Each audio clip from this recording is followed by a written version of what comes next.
complace anunciar que vamos a iniciar hoy, desde hoy viernes, una serie de tertulias, así un poco familiares, informales, con personajes que no están en la actualidad noticiosa en la vida nacional, pero que son parte importante del discurso de este país, de esta nación, de su historia, de sus valores, de su creación artística, en fin, para salirnos un poco de la rutina. Además, el debate de los problemas políticos ya pasó, digamos que pasó a un segundo orden por el momento, y los problemas económicos se mantienen, pero es necesario que de vez en cuando ampliemos un poco así el horizonte y hurguemos y busquemos otros personajes que están ahí, que hacen también sus aportes al debate nacional, como este que nos complace tener hoy aquí, don Pedro Mir, una institución nacional, poeta nacional.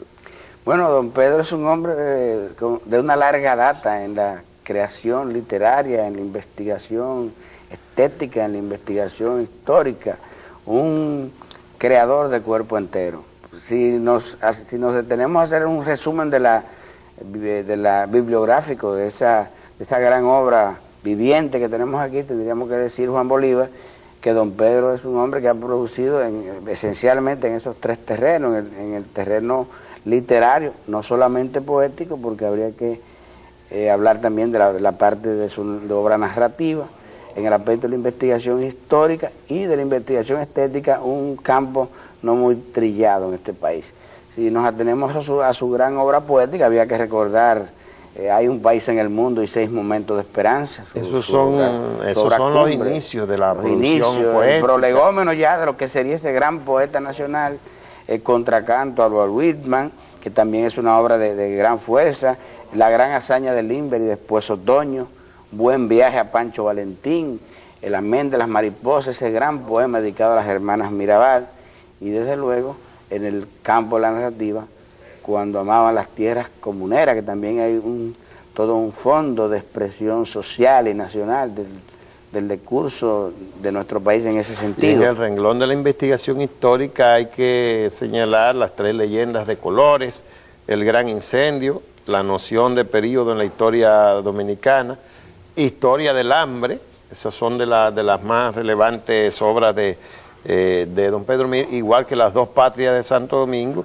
y las raíces dominicanas de la doctrina Monroe, eso en el ámbito de la investigación histórica. Bueno, ya en el ámbito de la investigación estética que combina y combinó con su labor docente, está La apertura a la estética, ese libro que creó toda una nueva visión de cómo analizar los problemas de la creación artística, de todo el problema que estaba en ciernes en el país, de cómo el país se acercaba a la ventana de lo que era la investigación en esa área. Y desde luego, don Pedro es un articulista con un volumen grande de producción, no solamente publicado en el país, sino en el exterior. Es un hombre de una cantidad increíble de conferencias, de diálogos, de monólogos y de todo un conjunto de cosas que le dieron raíz a esta nación. Hay que recordar cuando don Pedro llegó al país y leyó Hay un país en el mundo y 6 allá en el momentos de Centro esperanza. Social Obrero fue una de las primeras lecturas de esa obra. Y en Arte y Liberación, creo, don Pedro, también que usted leyó Hay un país en el mundo, cuando llegó al país. Bueno, don Pedro ha recreado a la nación dominicana con esa gran labor literaria. Y además ha sido reconocido internacionalmente, tanto en América Latina como en otras partes del mundo, donde algunas de sus obras han sido traducidas y han sido publicadas y editadas. Incluso también su voz quedó ya grabada definitivamente en una colección de los grandes literatos latinoamericanos que ha auspiciado la Universidad Autónoma de México, la UNAM, con un disco de lujo editado con parte de su producción poética.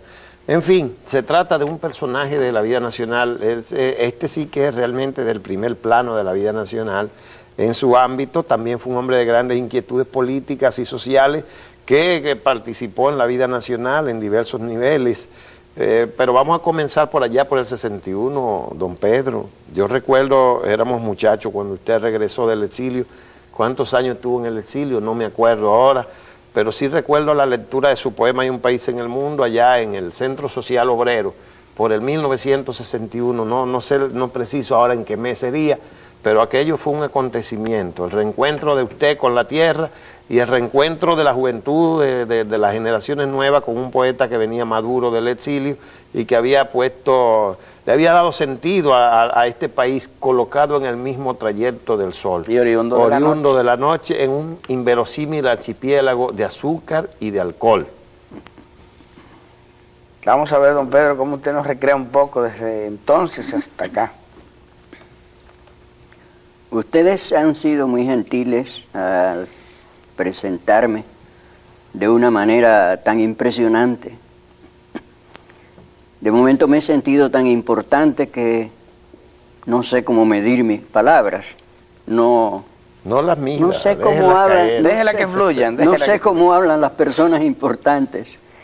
Pero francamente les quedo muy agradecido de esa imagen que ustedes han presentado, de la cual me siento verdaderamente orgulloso, aunque quizá no sea tan exacta como ustedes la presentan. Sí hay esas cosas, esas obras, ese conjunto de obras, han constituido el centro de mi vida intelectual. Tienen ya una especie de aroma póstumo, porque ya hay que verlas como el legado de una vida que se prolonga más de lo común. Y tan viejo usted, don Pedro, no exagere, porque tampoco usted está por encima del promedio de Bueno, en primer lugar estoy por encima del promedio, pero creo que mi vida ha sido enmarcada de manera tal que le da una cierta estatura secular. Porque yo nací en 1913, es decir, a comienzos del siglo. Y he podido hacer el recorrido completo de este siglo como un testigo directo y apasionado hasta llegar a las laderas del otro lado de la montaña. O sea, he subido hasta la cima, he declinado y voy bajando alegremente para concluir no solo una vida, sino también una época. Yo sí puedo hablar como testigo presencial, como espectador sumamente interesado en lo que ha visto el siglo completo. Dudo que tenga algo nuevo que dar, y como todavía tengo los ojos abiertos, si todavía produce una novedad que no está descartada y que quizás está insinuada en el horizonte, es posible que todavía yo sea testigo de esos acontecimientos para coronar una existencia que yo llamo secular, porque creo que en efecto cubre todo el siglo. ¿Qué hace usted, doctor, ahora a nivel de la creación literaria, a nivel de la investigación histórica y estética? ¿Cuáles son sus obras inéditas, básicas en este momento? ¿En qué está trabajando? Yo estoy en este momento revisando el que creo que será un libro que va a terminar un ciclo de trabajo en esa área. Es un libro que se llama Hasta ahora. El lapicida de los ojos morados. Lo de morado no tiene ninguna connotación política, sino literaria, y que es el resultado de un compromiso de investigación con la UAS. Es un trabajo de investigación acerca de la poesía, un intento de precisar cuáles son sus esencias. Y ¿por qué aparece ahí un asesino del lápiz? Un lapicida, bueno, que debe ser esa es la motivación. Esa es la motivación temática de la obra, que gira en gran medida en torno al problema de la escritura, como dimensión humana y como dimensión incluso antropogénica, en el sentido de que es probable que sea la escritura lo que le da al hombre su dimensión humana y en definitiva una especie de glorificación del arte de escribir por la circunstancia particularísima y creo que indiscutible de que no hay un solo animal que escriba, aunque hay muchos animales que hablan. Y por consiguiente, si es la palabra hablada lo que le da su constitución humana al hombre, tendría que discutirla con una serie de animales que las últimas investigaciones revelan que poseen un dominio de la comunicación sonora que puede ser perfectamente insertada dentro de las definiciones clásicas del lenguaje y que por tanto serían seres humanos. Con su propio, con sus congéneres, ¿verdad? Porque mucha gente ignora eso, que los sonidos, por ejemplo, entre los animales son códigos de comunicación que ellos descifran, cifran y descifran. No lo podemos descifrar los humanos, pero ellos tampoco pueden descifrar el de nosotros. Sin duda, sí, los medios de comunicación entre los congéneres es más desarrollado y más importante de lo que podamos imaginar. Pero hay una cosa muy interesante, Juan Bolívar, esto que tú dices, de que no hay comunicación entre las especies. Sin embargo, hay animales que se comunican con el hombre, incluso algunos que imitan el lenguaje del hombre, como el loro, como el cuervo. Sí, claro. Pero el hombre no puede comunicarse con ellos. Yo lo que veo, en mi casa hay un perro que da noticias tan exactas y tan detalladas como los periódicos. ¿Cómo es eso, don Pedro? Pues con ladrido, con gestos, con actividades. Bueno, comunica, pero usted le comunica a él también, seguro. Usted le da órdenes y él las sigue. Bueno, entonces, hay comunicación. Sí, es así, exacto. O sea que podemos saltar las fronteras de las especies. Pero a mí en ese aspecto no me interesa mucho, ni soy muy conocedor de él. Lo que sí me interesa es la condición humana. ¿Dónde están las raíces del hombre? ¿Qué es lo que determina que seamos hombres? ¿Y en qué medida somos seres humanos? De esas cosas. Bueno, y entonces usted tal vez podría hablarnos un poco de sus raíces, de su obra literaria. ¿Qué relación existe entre ellas y la realidad nacional y el desarrollo histórico dominicano? Ya sabemos que usted se nutrió un poco del desarrollo de otros países en el exilio, pero que también ya salió de aquí con, digamos, con la materia prima impresa, sellada y fundida en su propio ser, en su propia sensibilidad. Y después regresa y vive estos años de intento de desarrollo democrático del país. ¿Cómo usted relaciona su vida y el desarrollo nacional? Bueno, yo establezco una relación muy profunda. Yo he querido ser un dominicano integral, no solo un espectador desinteresado de los acontecimientos que han conformado la vida nacional. He vivido, creo que con alguna profundidad, el pasado histórico de mi país. Yo he amado mucho este país y creo que no tiene nada más que una explicación, y es que el país merece ser amado.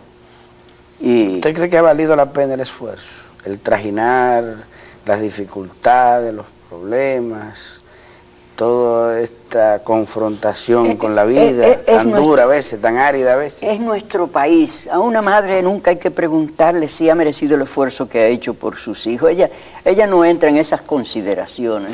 Ella ama a sus hijos y trata de darle una vida a sus hijos, que sus hijos sean felices. Creo que en eso estamos todos los dominicanos. Entonces, bueno, cuando yo terminé mi mi carrera. Yo me gradué de abogado en 1941.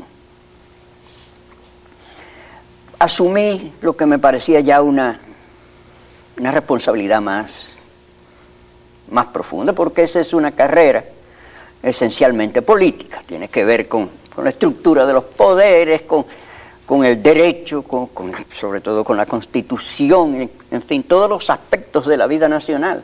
El abogado inevitablemente tiene que entrar en las concepciones de la vida, del sentido de la vida nacional. Es el más directamente comprometido con esos objetivos. Y mi primer cargo, precisamente por haberme graduado, fue el de profesor inspector de la escuela normal, Presidente Trujillo. Era la única que había en el país. Entonces eso me introduce en el campo de la educación, también con grandes responsabilidades como inspector de la escuela. Y todo eso pues me introduce muy profundamente en la vida nacional. Pero entonces en aquellos años ocurrió un verdadero corte en el proceso histórico, no de la República Dominicana, sino de la humanidad, que fue el fin de la Guerra Mundial. Bueno, ustedes deben imaginar un acontecimiento de esa envergadura, en la que murieron decenas de millones de seres, precisamente en los términos originalísimos en el proceso histórico de la humanidad, no de la discusión de los intereses materiales, de la persecución de los objetivos nacionales de las naciones comprometidas en aquella lucha, sino precisamente en los términos de la lucha por la libertad, porque fue una guerra contra el nazifascismo. Fue un planteamiento fundamental acerca de los derechos humanos. Y entonces eso introduce un corte fundamental en todo el proceso de la historia de la humanidad y constituye un llamamiento muy profundo para todos los hombres de aquella época. Yo tenía unos 30 años. Bueno, todos nos sentimos profundamente comprometidos porque la gran lucha por la libertad humana, la lucha por las grandes aspiraciones de todos los seres, de todas las clases sociales, de todas las confesiones, de todas las concepciones del mundo en el planeta entero, seguían el mismo curso. Pero en nuestro país tenía una expresión particular, porque nosotros estábamos sometidos a un régimen político extremadamente disciplinado y disciplinario que nos hacía soñar a todos.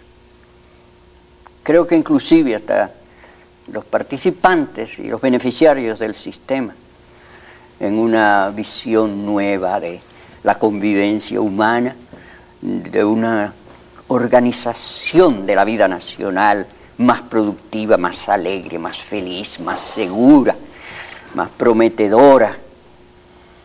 Bueno, en aquella época empezamos a dirigirnos, a preguntarnos cuál iba a ser el destino inmediato de la humanidad, y la respuesta pareció ser la de que el destino de la humanidad se comprometía en una nueva forma de convivencia, de la que apenas nosotros habíamos oído hablar, que era el socialismo. El socialismo había salido victorioso en aquella contienda extraordinaria, había derrotado al nazismo, aquella maquinaria de guerra impresionante, parecía completamente invencible, y entonces eso se manifestó como una perspectiva del curso futuro de la humanidad. Y bueno, el grupo de gente con el cual yo me relacionaba y con el que vivía y que nos creíamos los depositarios de los destinos de la patria, pues nos lanzamos abiertamente por ese camino. Ese es, creo yo, el fundamento de la pregunta que tú me haces, el compromiso que he tenido mi vida con el proceso histórico nacional y mundial. Ahí estuvo el exilio. ¿Usted en qué año se va al exilio? ¿Y cuántos años que dura hasta el 61? ¿Cuántos años suma de exilio? ¿Y qué experiencia vital ganó? Yo pasé 20 años. 20 fue. 20 años, es decir, los mejores años de mi vida. Los pasé fuera del país y... Básicamente en La Habana, ¿verdad? Básicamente en La Habana, porque yo tenía pasaporte cubano que me permitía viajar, pero me impedía radicarme en otras partes. Sí. Pero yo viajaría unas 8 veces a México. Fue un país al que yo amé mucho, porque fue un país, no se sabe por qué vínculos, muy generoso conmigo. Y he visto además que tiene una tendencia de generosidad a nuestro país en diversos aspectos, y le regala estatuas y le crea monumentos. Y yo en México me sentía magníficamente bien. Ellos publicaron mi poesía en mi propia voz en una colección que cuando se publicó solamente tenía 24 voces de la América Latina, y en ella figuraban 5 muertos: José Martí, Juárez, etcétera. Neruda estaba también ahí ya. Pero Neruda vivía todavía. Todavía vivía. En cambio, algunos poetas ilustres como Guillén no figuraban en esa colección, al menos todavía. De manera que fue un privilegio. Y esa edición, una grabadora suiza, que por cierto, según me hicieron saber o me hicieron creer, fue estrenada para mi grabación. Y en efecto, antes había intervenido otra personalidad, y me dijeron que habían utilizado otra grabadora para darme el privilegio de que yo utilizara aquella. Bueno, pues estas eran las manifestaciones de cariño que me ofreció. ¿Y cómo desde el exilio, de dónde sale la fuerza vital, el momento, el punto en que surge, por ejemplo, un poema clásico ya de la historia de la literatura, como Hay un país en el mundo?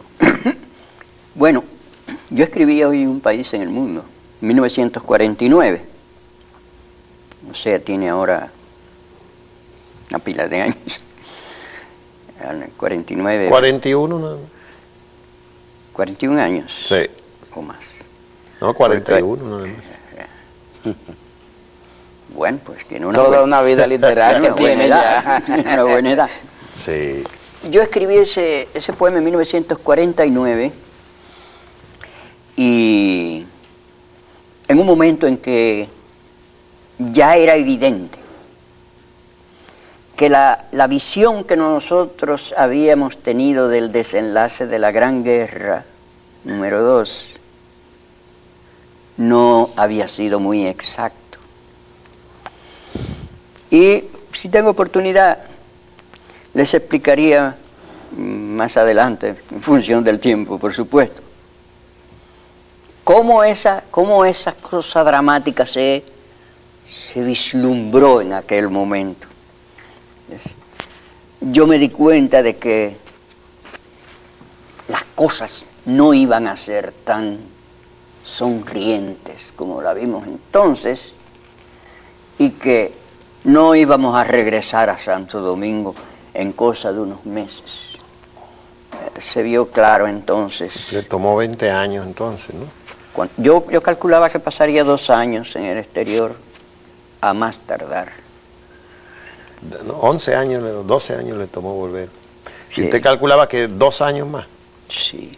Esa era la visión que teníamos. Sí. Es decir, porque es que en la América Latina se estaba produciendo un proceso de de desplome de todas las dictaduras.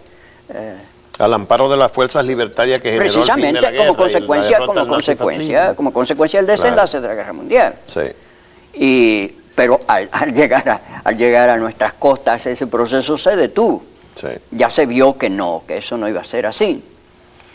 Y entonces hay, pienso yo, porque estas cosas no las retiene ni las conoce, que debe haber habido entonces un aletazo de nostalgia, de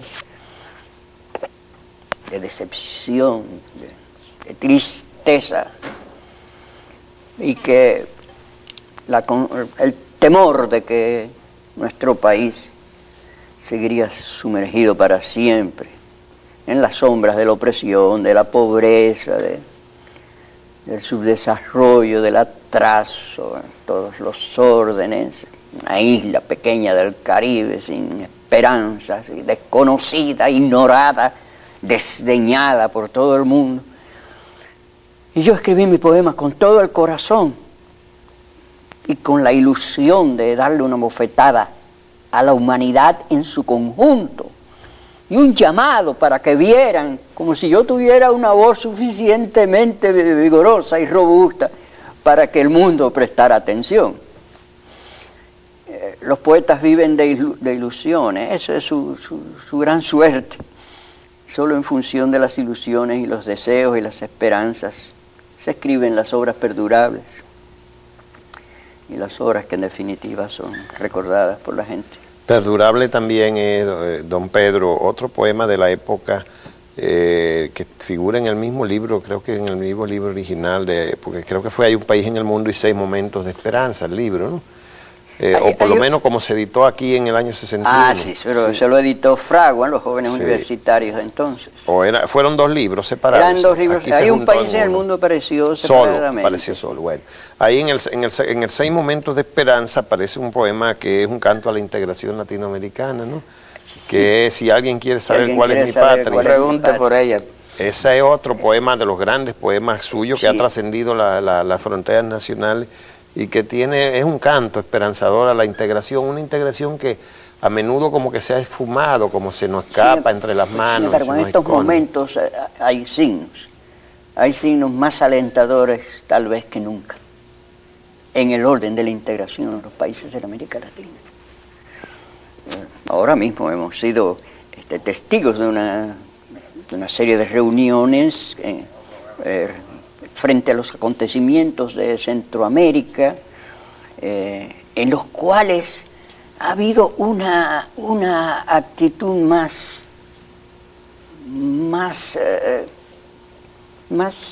firmemente encaminada a la conjugación de los intereses del área en todos los aspectos. Siempre había habido la cosa cultural, pero esta vez no, ya hay una preocupación una preocupación mayor por la unificación de los sistemas de gobierno, o de las formas de convivencia de la América Latina, como si fuese una unidad, y la de los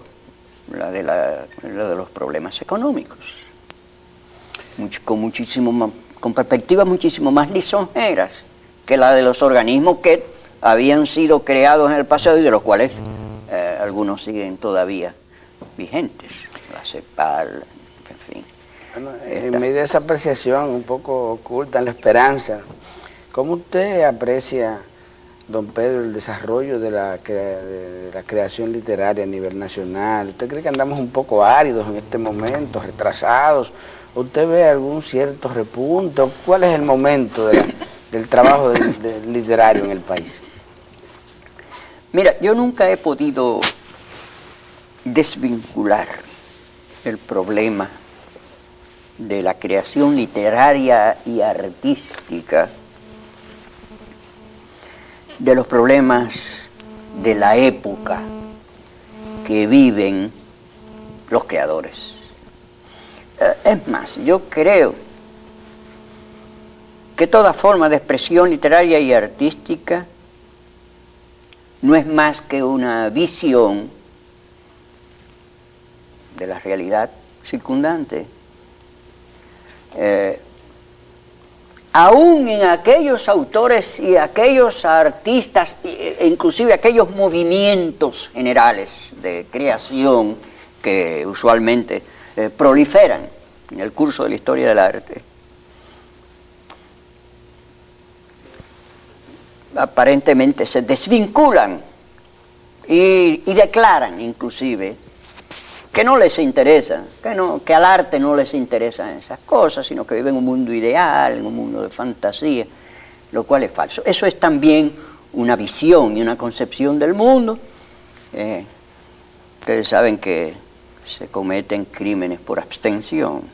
Si un individuo se está ahogando y usted se cruza de brazos, pues usted es responsable de esa muerte, y en efecto el Código Penal lo contempla esa situación.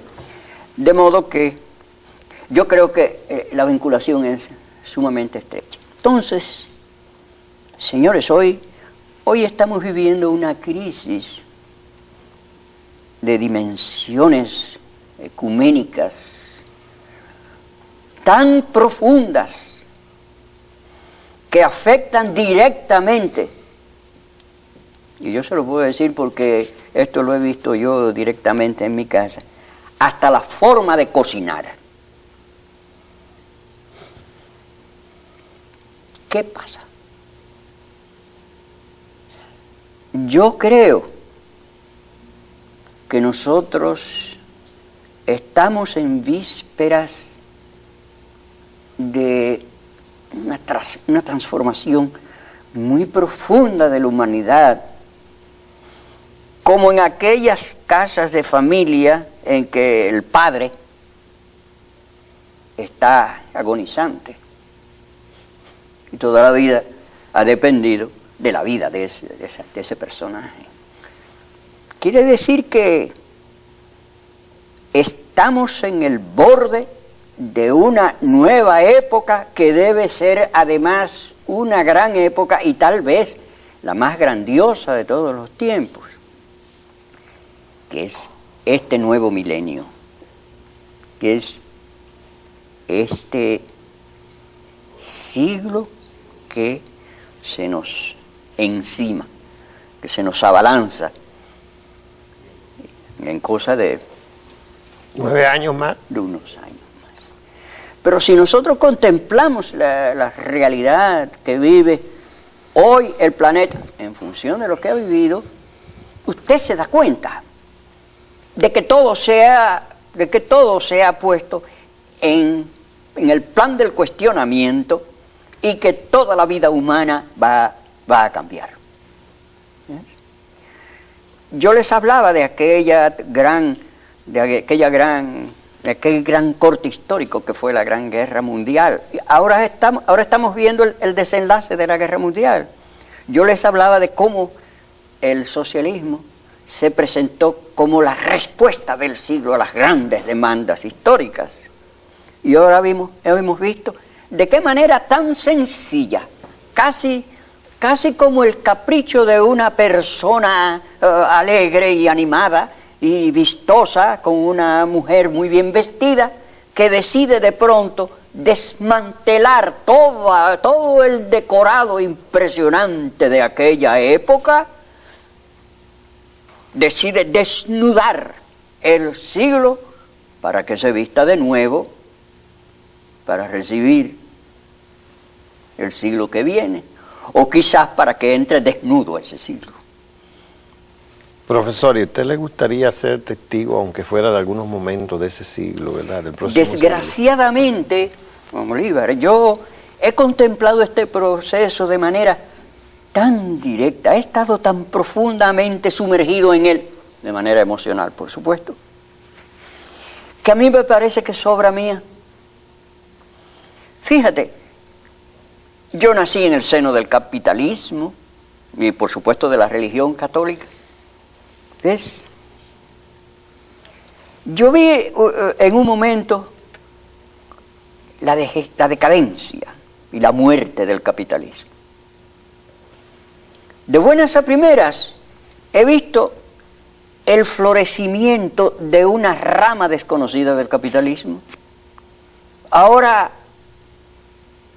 al concluir el siglo. Aparece el capitalismo rejuvenecido como una fuerza nueva, con un llamado a las grandes masas que a mí me indica que terminó el siglo XX y que empieza el siglo XXI. Y que cuando nosotros hablábamos del capitalismo, hablamos de una entelequia del pasado, como del socialismo, que esas dos cosas murieron juntas. Yo creo que se aniquilaron en la Guerra Fría, se destruyeron mutuamente. Bueno, invirtieron demasiado, don Pedro, seguro, en el armamentismo, en esa carrera espacial verdaderamente atroz, con un mundo lleno de tantos problemas y miseria. Y tal vez ahí estuvo el germen de estos cambios tan violentos. Son indudables. Apostaron a meter demasiados recursos en una carrera. Eso está ante los ojos de toda la humanidad. Entonces, la regeneración del capitalismo tiene hoy la cosa del niño nuevo que nace. O sea, es otra cosa. Se ha producido una revolución tecnológica que la imaginación de los literatos jamás pudo concebir. Se están viendo una serie de descubrimientos en los campos técnicos que sobrepasan la capacidad de imaginación a tal punto que los milagros más maravillosos de la técnica en un momento dado, un mes después, resultan obsoletos. Porque es una cosa vertiginosa. Y hoy ya no se saben cuáles son los límites de la vista y del oído. He oído que es posible ya, al menos en el laboratorio, hablar, que una señorita hable, diga unas cosas y en la pantalla aparece escrito lo que está diciendo. Cosas de este tipo. Y son tan gigantescos los alcances de la tecnología moderna, y no hablemos de esos maravillosos automóviles que ya se han puesto fuera del alcance de nosotros, los que pertenecemos a este grupo social, que escapan al dominio de la mayoría de las personas. No se sabe muchas veces.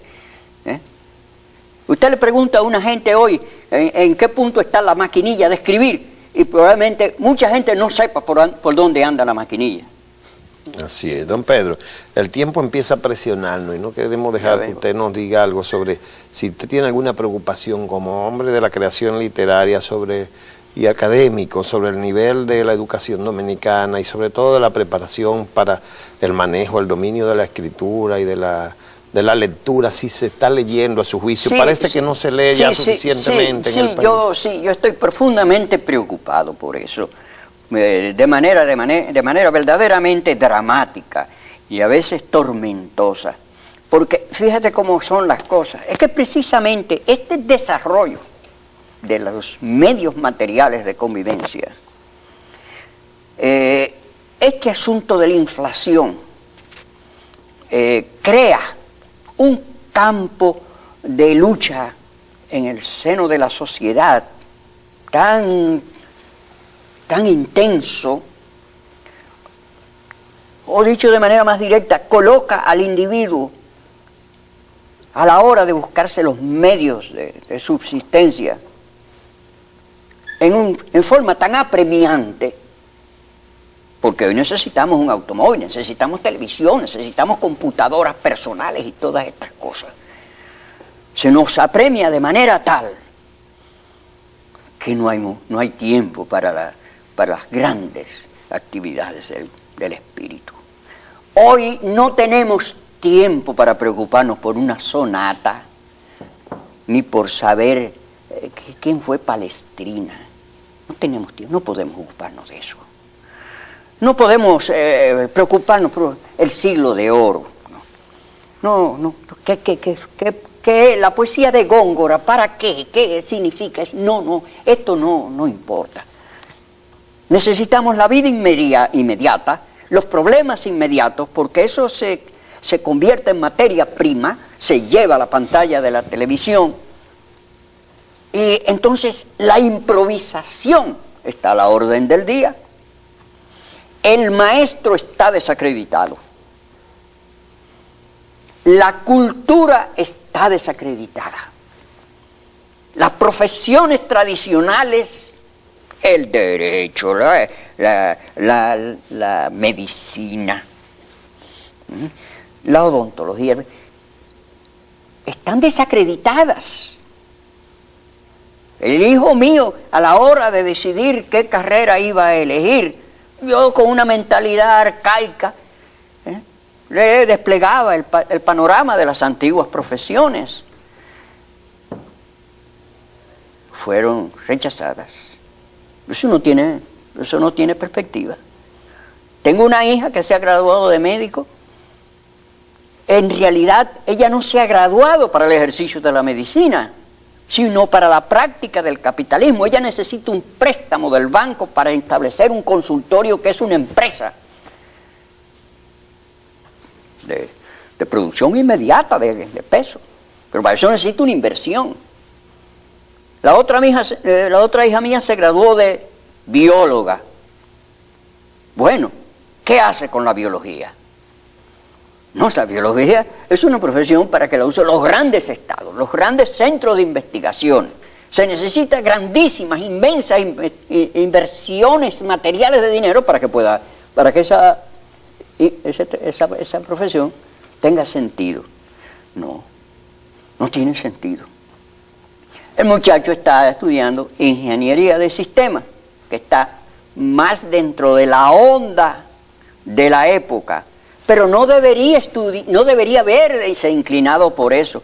Yo le decía, no, hijo, no estudies ingeniería de sistemas. Busca la manera de poner un negocio de aparatos de computación, de computadoras. Vende las computadoras. No te importa cómo están constituidas. Eso es cosa del pasado. Y quien habla de eso, ¿quién va a escribir un poema que trate de extraer las esencias, el nudo, la semilla de la vida nacional? No importa, no hay que saber lo que es Santo Domingo, no nos importa para nada. Lo que necesitamos es un territorio donde podamos hacer una actividad cualquiera que produzca una buena cantidad de peso. Juan Bolívar, yo estoy, ya te digo, muy preocupado, entre otras razones, porque ya a mi larga edad no puedo poner un buen negocio de mangos. Es esa pena. Y siento mucho concluir una conversación tan interesante, tan atractiva, a mi modo de ver, tan provechoso, en una forma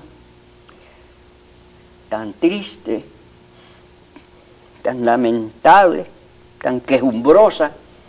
Pero ¿qué se puede esperar de un programa que va a empezar una vida nueva y comienza por invitar a los viejos?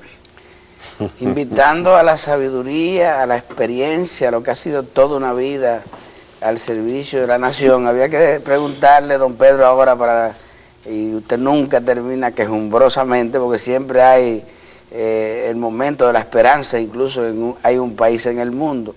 ¿Hacia dónde marcha este país? ¿Cómo usted ve el decurso de esta nación? ¿Tiene un cierto tono de ese día que vendrá, que usted vislumbraba? Sí, indudablemente, porque creo que en el desarrollo que he presentado, en el fondo de ese desarrollo, hay un núcleo de esperanza muy fuerte. Es el siglo que viene, es una nueva época. Fíjese, si usted se pone a estudiar la historia de los siglos, una historia que no se ha escrito, del comportamiento de los siglos como personas, usted va a ver que los siglos comienzan siempre de manera saltarina y alegre. El siglo XX, ¿cómo comenzó el siglo XX? Con las radios, con la televisión, con la radio, con el automóvil, con el teléfono, con el cine, con la aviación, con el boxeo, el arte de la defensa personal. Y mueren siempre envueltos en profundos dramas y en profundas crisis, como murió el siglo XVIII, con una revolución gigantesca que sigue vigente, la gran revolución francesa. Estamos todavía en ese punto.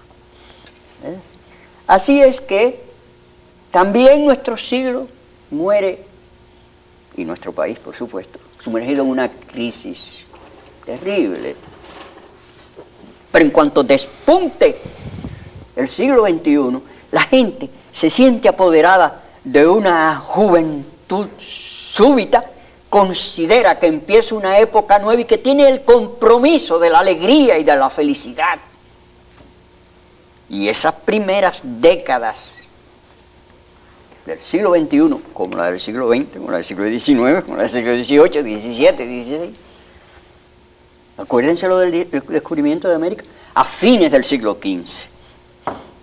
Abre el siglo XVI como una explosión de alegría y de esperanza que se ha repetido incansablemente en cada nuevo siglo.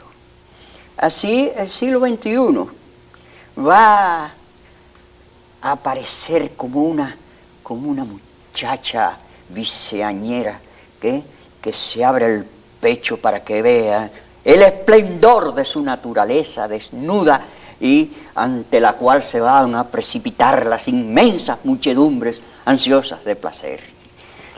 La verdad es que agradecerle a don impresionante. Pedro, sí, don Pedro Mir, hay que agradecerle además que nos deje ese hálito de esperanza y que nos augure un siglo XXI esplendoroso, por lo menos en su arranque, en sus primeras décadas, así como ha sido hoy en el arranque de esta tertulia de los viernes, donde nos proponemos hacer un poco, recatar un poco a los personajes de la vida nacional, del primer plano nacional, que están fuera de la coyuntura económica o política del debate coyuntural, ¿verdad, Moisés? Sí, esto y ha demostrado que este primer intento ha hecho que la tertulia de los viernes tenga su punto luminoso en don Pedro Mir, nuestro gran poeta nacional.